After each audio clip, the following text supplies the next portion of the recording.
Well, she's taking almost her final journey out of this yard insofar as she's going on a barge that you can see before me. She'll be prepared then in the next few days to get ready to sail up the Clyde to Scotstoun, where they'll then put on things like the radars and all the control systems and the weapon systems that are so important to a ship. And that's what she's doing. So she's effectively starting her journey of leaving Govan. And I think it's a remarkable achievement by the workforce here who've built basically the world's leading anti-submarine warfare ship.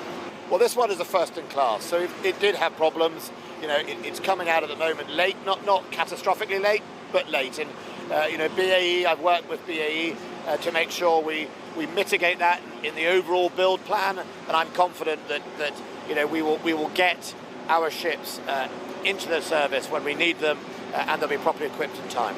Well, the one thing Putin's going to have left after his illegal invasion is a navy and an air force. He uses his submarines, and they are good submarines, very well to intimidate, or we've seen you know, worries about critical national infrastructure, gas pipelines, internet cables. So we need ships that are going to hunt those submarines or deter them, and that's the role these ships are going to take. They are cutting edge, which is why Canada and Australia have also bought them, and that'll really keep everyone safe. It's a defensive ship designed out there so that submarines know one of these is in the water, they'll stay away. The Ukrainians have got to keep going in making sure that they press the momentum to keep pushing Russia back on the military front. On the civil front, they've got to protect that national infrastructure that Putin is deliberately targeting in the hope that he wrecks their economy and means that they struggle very greatly during the winter. It's our job to make sure that's not successful. First of all, it's illegal to target civilian political infrastructure under international law. And secondly, we're not going to let that type of bullying and brutality be successful. We saw... Well, part of this targeting does show he's got a sense of desperation, that his army is not being successful. Kherson was the last objective that they'd planned, that they held, so none of the objectives from day one have been taken. It's also interesting that nearly every commander of the day has been fired. So I think to mask that, Putin's been just trying to blow up people's infrastructure.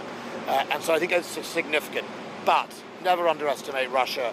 Russia is a country that at the moment does not care about its own people, and which young men it sends to their deaths, and it will just keep on pushing those people in.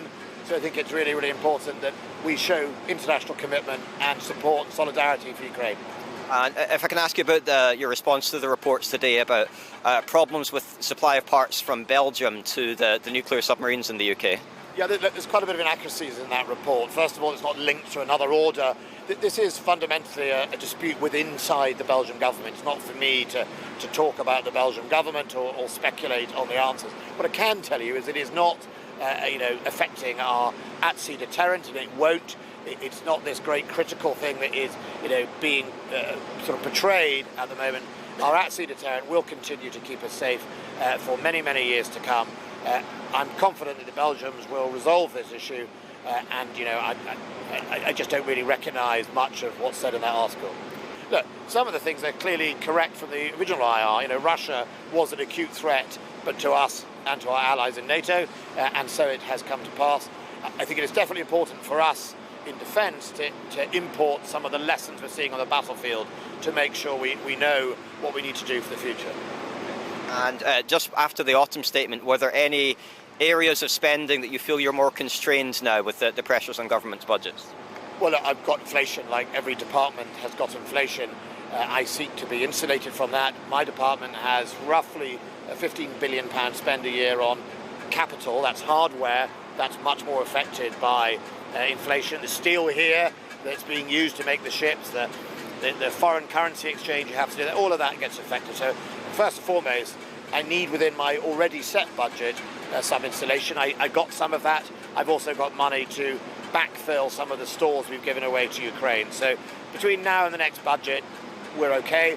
We'll have to then have another discussion when the government seeks to set out its longer term plans, which will be, I'm not the Chancellor, but it will be sometime next year. Minister, thanks very much. Cheers. Good. Right, all done. Of course, one final thing.